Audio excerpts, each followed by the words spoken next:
Hello friends, welcome to Akulmach Live. I am Chandrakant.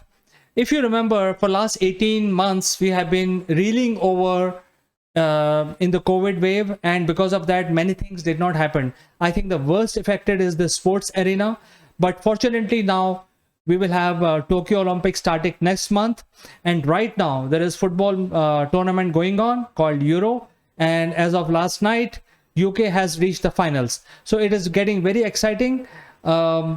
And today we want to discuss that how we can draw inspiration from sports, whether it is cricket or football, and copy them to have a successful business. To get inspired from sports and just copy the whole model into our business. To discuss this matter, I will be joined by a distinguished personality joining me from UK. Before we start a discussion, use this QR code on the screen and you will get instantly connected with our channel. So I will be back with the guest after a short break. Don't go anywhere, as an outstanding show coming up right now.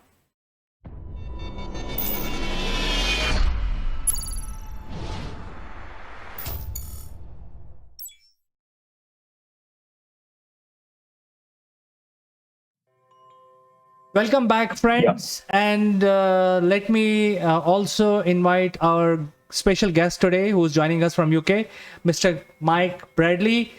He is the Group CSO of RHF and Scale Up Arena. And today we will discuss about sports and business all together. And Mike, over to you, because I think there is a Euro Cup going on and you can talk more about it. Well, yes, of course. On this side of the world, in Europe, we've got this football competition going on called the Euros, and hence my rather ridiculous backdrop. We last night, England made it into the final against Italy on Sunday, so hence my relax, it's coming home, because the England team has had this chant, which maybe you've heard, I don't know, been around for about 25 years, about it's coming home, football's coming home. And so I was thinking, well, actually, relax, it's coming home, in hope, of course, because football for us is a bit like cricket for the Indian community. So when everything stops for football and everything stops for cricket. So yeah, that's where we're at. So it seemed rather topical to sort of, apart from giving a plug to the fact that England have now made it into the first final of a major competition since 1966. So it's quite a significant event in the English calendar, of which I am a part, of course, the culture.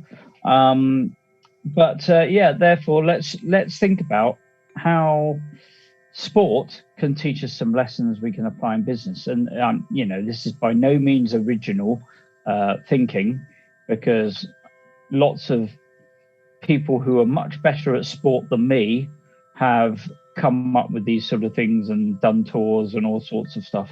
But I think there's some useful lessons we can all learn from sport. And I'm sure you'll have some as well, maybe from a cricketing perspective. Maybe mine would be more from a rugby perspective, or I did actually do one around F1 at one stage as well. But I'm sure we can draw it onto football, because there's some interesting analogies there as well. So I think that personally there's if you like pre-activity, pre-match. Let's use the football terminology. So there's pre-match, then there's during the game, and then there's post-match. So I think the categories potentially are all of those. And there are some things that ride over the top of all of them, of course. So thinking, well, let's start with the pre-match ones. So in a pre-match situation, of course, what you have to do is you have to ensure that you are match fit, which means that this is why I probably am not part of the team, is you've got to be up to a certain level of fitness and stamina and endurance and skill and capability, and you have to practice and practice and practice to get to the right point. And the same is true, I think, in business. If you're selling a product, if you're servicing a customer, if you're answering the telephone, you need to be pre-match fit for whatever your task is. There's no point arriving with the phone ringing and you've got to answer the phone and wonder what you're supposed to be saying. There's no point in going to a meeting with a client to roll out a product and thinking, oh, I wonder what I should do next. You've got to have a pre-plan that says, this is how we're going to optimize the opportunity, optimize the meeting, add the most value. And I think also you've got to have the ability to then, in a sales meeting, you have to know what your unique selling points are, what makes you different, what adds value, and to draw on our conversation last week, what improves the trust level in what you're saying to convince people that you're interested in them, you're going to deliver, and you can credibly show what you've got to sell, for example, if we're talking selling, because that's what we all have to do in business. So pre-match, that's the first thought. Well, you've been very quiet, unusually quiet, Chandra, I have to say. I was absorbing what you were saying, and I was trying to relate with cricket because I'm from India, and like you have football as a religion, we have cricket as a religion, which binds us all together, because India is a very diversified nation, and it doesn't matter which religion you are as long as you are a cricketer. So yeah, exactly. Same is true with football, I think. Or not so much rugby, I think, but certainly football is very much the universal sport for the UK. And I suppose you know far more about cricket than I ever will, probably. But I suppose pre-match in a cricket situation is you still got to get fit, still got to make sure you're healthy, still got to make sure you can run fast enough between the stumps. You've still got to make sure that you can catch the ball efficiently, effectively when the ball comes at you. You've got to also, practice in the nets to make sure that you don't do what I do, which is normally try and swipe out at the big red hard ball that's coming at you, miss it totally, and then the stumps get knocked over, which is normally my experience of standing at the stumps. So I think you've got to practice and practice and practice and know what you're good at, so that if you're the opening batsman, that's one particular role. If you're the lead bowler, because you knock a lot of people out with your bowling, then you stick with that. But obviously you've got to be a bit of an all-rounder. I think the same is true in football, and the same is true in business. There would be no success in business if it was all people were saying, well, I'm not going to say that to the customer because I'm not a salesperson, or I'm not going to talk about how is your experience, how can I improve my use of your product, because I'm not a customer success person. So we've all got to wear different hats. Obviously the higher up the organization you go, hopefully the more competent you are at putting the different hats on and saying the right thing to the right people. And hopefully within the organization, just like within sport, there'll be the succession planning, which means that you've got the young sports people, the future hopes. They're coming up through the ranks, getting trained up, practiced up, learning from the older members of the team, such that when their time comes to go into the first team, they're ready to play their best. And the same is true within business. There needs to be a good succession plan to ensure that you've got people coming into the right roles who aren't there for the power, that are actually there to deliver the service or deliver the product, give the best experience, ensure that the brand, whether that be the Indian cricket team or the England football team, is actually enhanced by the presence and your activity on the field. Moving nicely on to what happens during the match.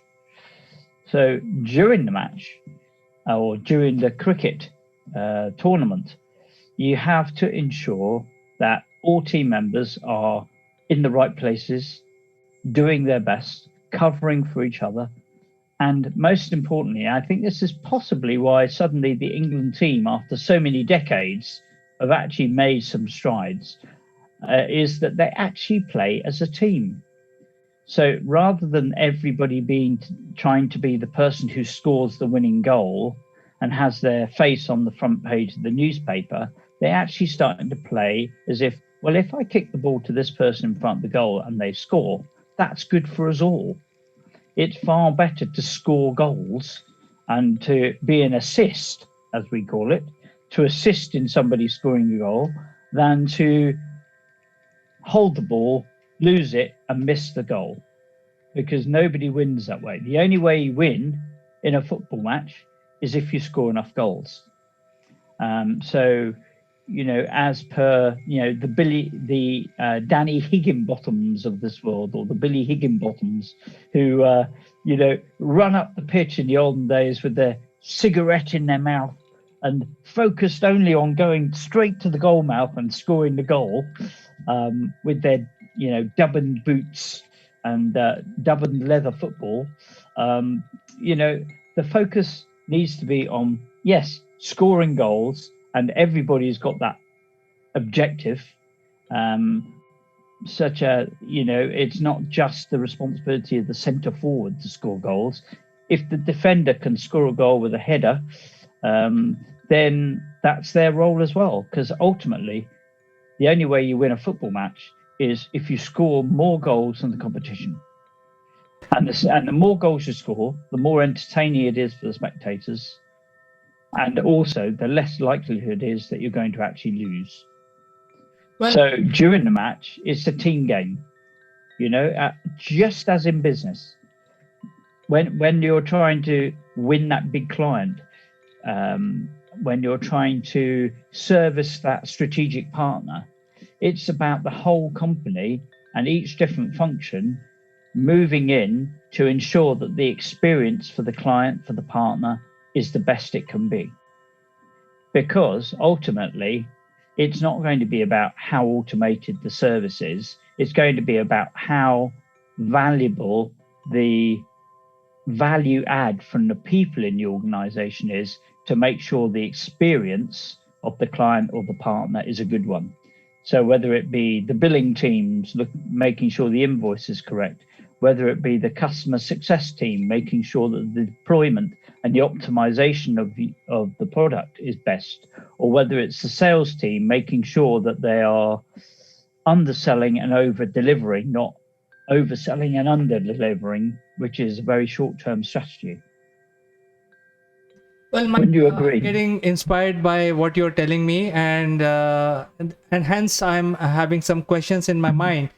But let me tell you from where I'm coming. So Indian cricket team, they don't play cricket. You may find this statement very absurd, but actually 80% of the time they actually play football. And that is their, that is what they do actually. And 20% of the time they practice. So you mentioned about pre-match. So during pre-match, they're actually not playing cricket. They're actually playing football. And that is why they are so good in cricket when it becomes a tournament, just because they were playing a team sport most of the time, which is building the stamina, building teamwork, building positioning, building field setup, etc. And that is why they are able to replicate the strategy which they have learned in football into cricket. So this is what these guys do. So in real business, then my question is, how do you prepare for your core business by not talking about business, but by talking about something else, which helps you to do your work to the maximum efficiency? What is your suggestion? Well, I think there's a number of things there, and particularly there's a lot of discussion at the moment around, this whole hybrid working model. how do you build your team? How do you get the best out of the team when people are not working in the same room, not overhearing each other all the time? Maybe the micromanager's not there to wield the big stick. And my view there is, one, it comes down to the individuals. Their attitude needs to be one of cooperation, to try and that it comes down to the motivation of the individual. It comes down to the desire to please. It comes down to the attitude of, if one wins, everybody wins within the team, which is what happens within the football match or the rugby match, and ultimately within the cricket match.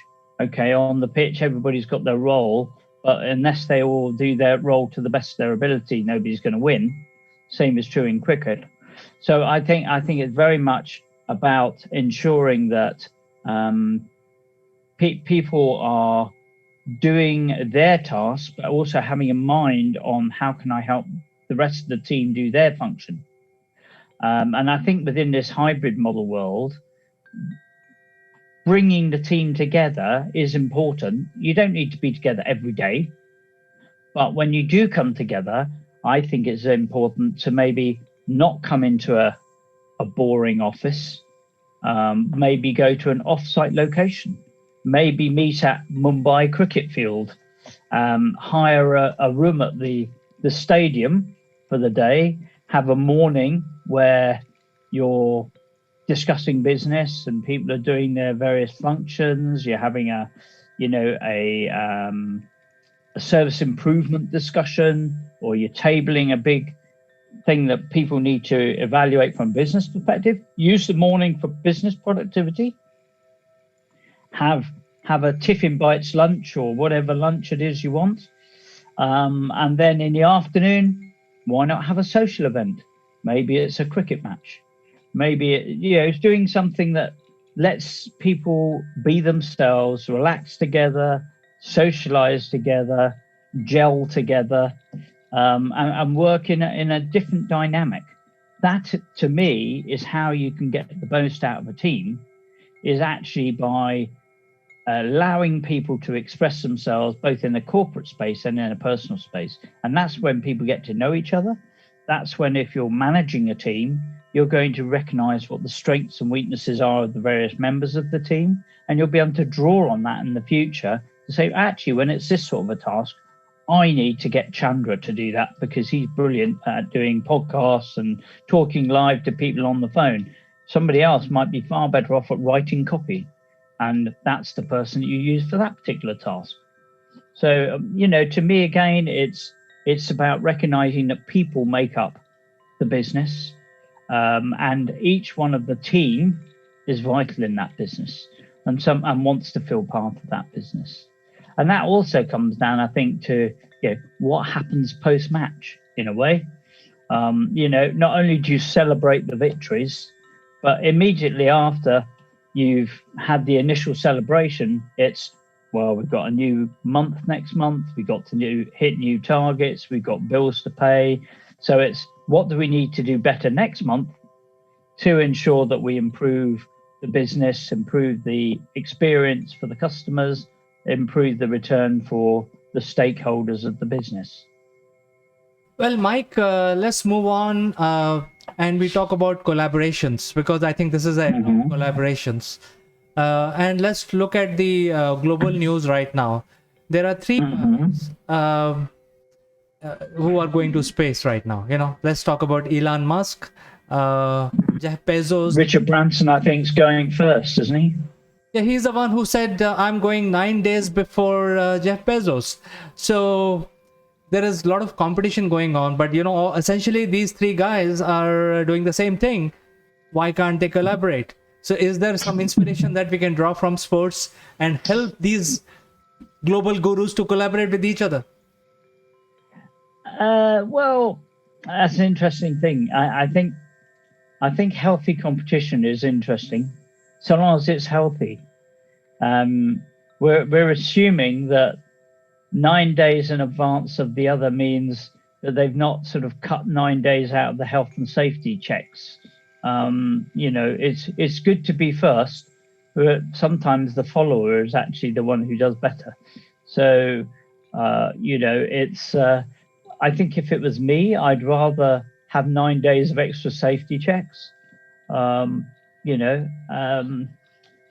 It's not like they'll be the first people in space. So it's not like that's the accolade they're going for. They're not going to be the first man on the moon to plant their flag. I'm sure. Competition's fun, of course. It's a bit like if you put boys in a car and they're going to have a race, or put them on a motorbike. Boys will be boys. We'll all be competitive. It's always nice to be first or to win. But in the space race, if you like, I don't think there's a big. It's not a big deal who goes first. It's just a bit of fun. However, I think there are other big issues today, such as survival in business, such as optimizing your returns in business, that actually are important. And it is important that the whole team pulls together. And that might, almost certainly, if you want to take your business into new markets, that means working with other people who aren't necessarily part of your culture or part of your organization, but you have to learn to work with them and the way they do business in order to optimize your potential. I'm very much a strategic partner optimizing person.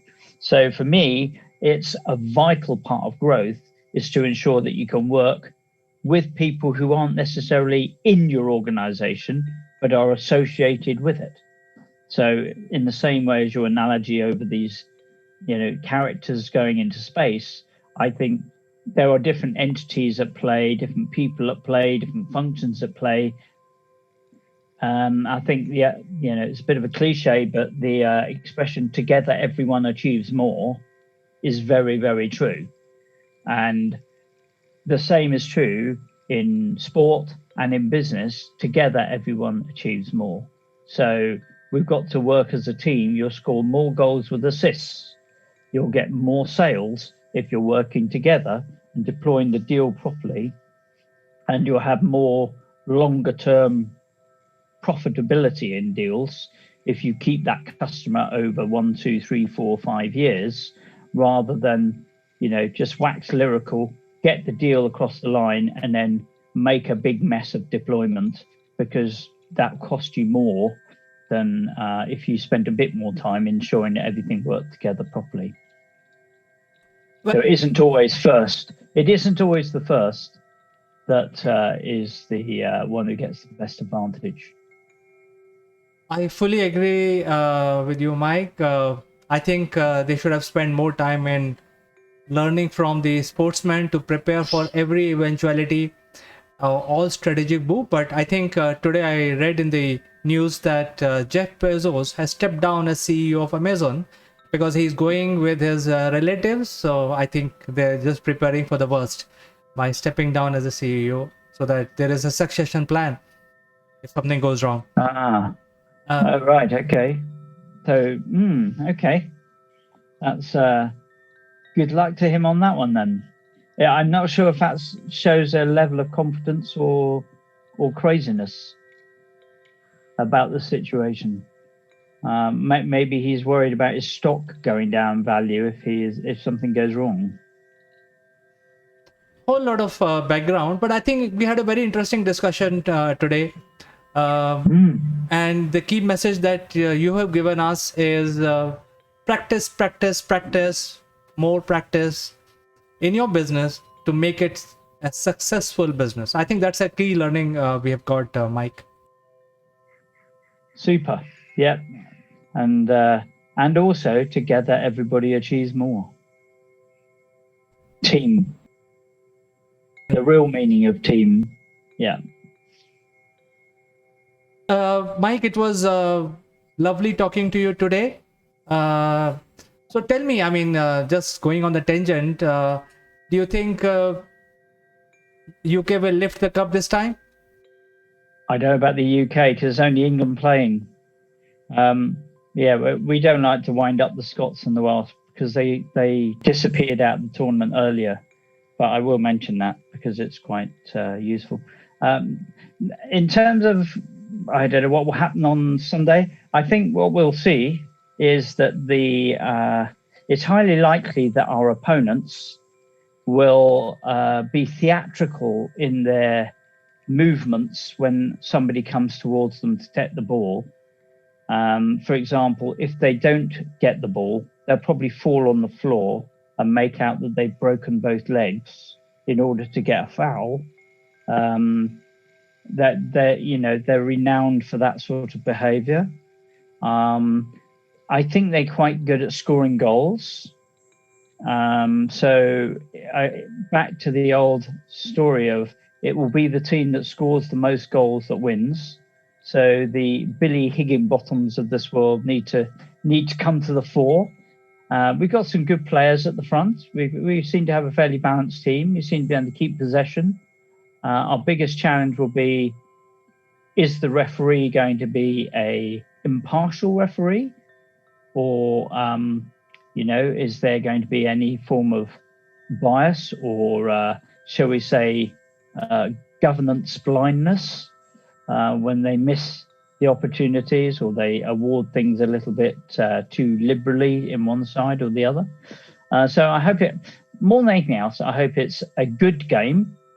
I hope it's a game of football, not a game of trying to get a free kick or a penalty.